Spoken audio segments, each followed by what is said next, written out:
Hello everyone. I hope you're all keeping safe and well. I don't know if you have a favourite time of the year. I find it really hard to decide which is my favourite season, as there's things I like about them all.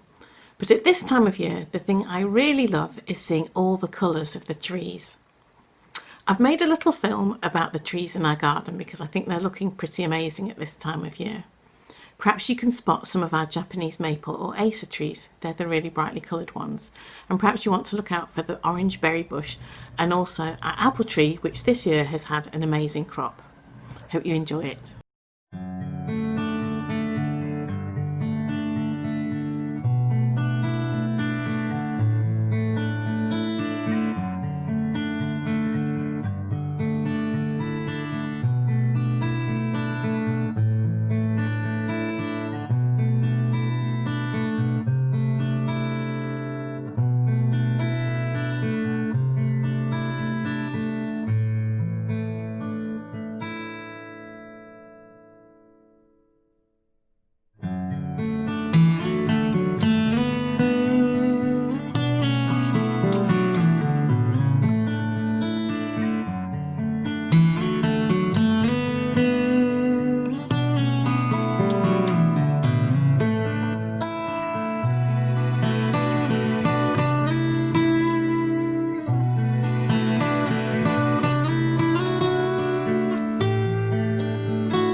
I really hope you enjoyed that video of our garden. At this time of year, we also think of harvest.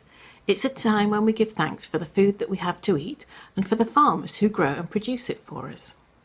In days gone by, whole communities would come together to gather in the crops before the cold weather came, and when all the hard work was completed, they would have a big feast, a celebration, a harvest supper, where they would enjoy all the fruits of the harvest.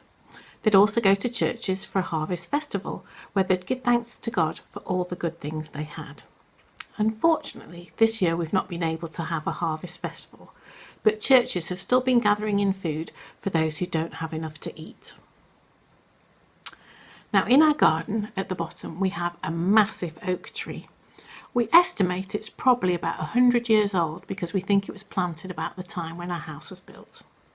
And it's amazing to think that that huge tree came from a small acorn, a tiny seed, and yet it grew into something so big.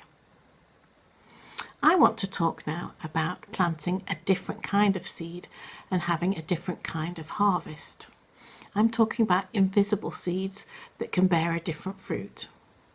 You may have heard of the teenager Greta Thunberg from Sweden and also of a man called David Attenborough who's made some nature films.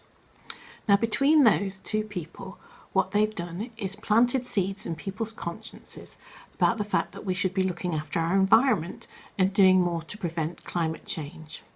Now, as a result of their activities, millions of people around the world have become aware of the situation, and so much so that governments have actually made laws to protect the environment, which of course will benefit us all.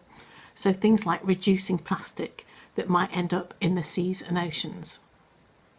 So to think those two people have had such a massive effect from the small seeds that they planted, a bit like our oak tree growing from the small acorn.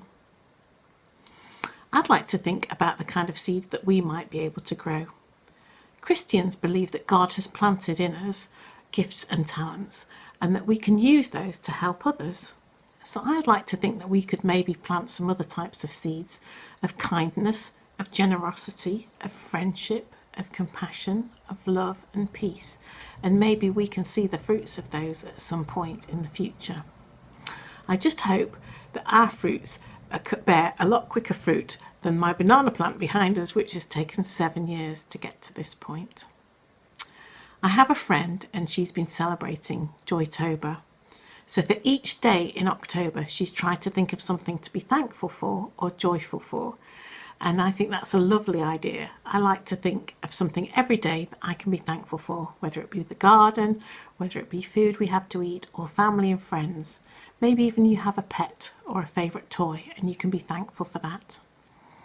Maybe you want to grow some seeds in your garden, that maybe they attract bees, or maybe they grow something good to eat. Or maybe you want to think about what invisible seeds you could plant that could make a big difference to other people around you. Whatever you plant, I hope you have a good harvest, and I hope that we see each other soon. In the meantime, take care.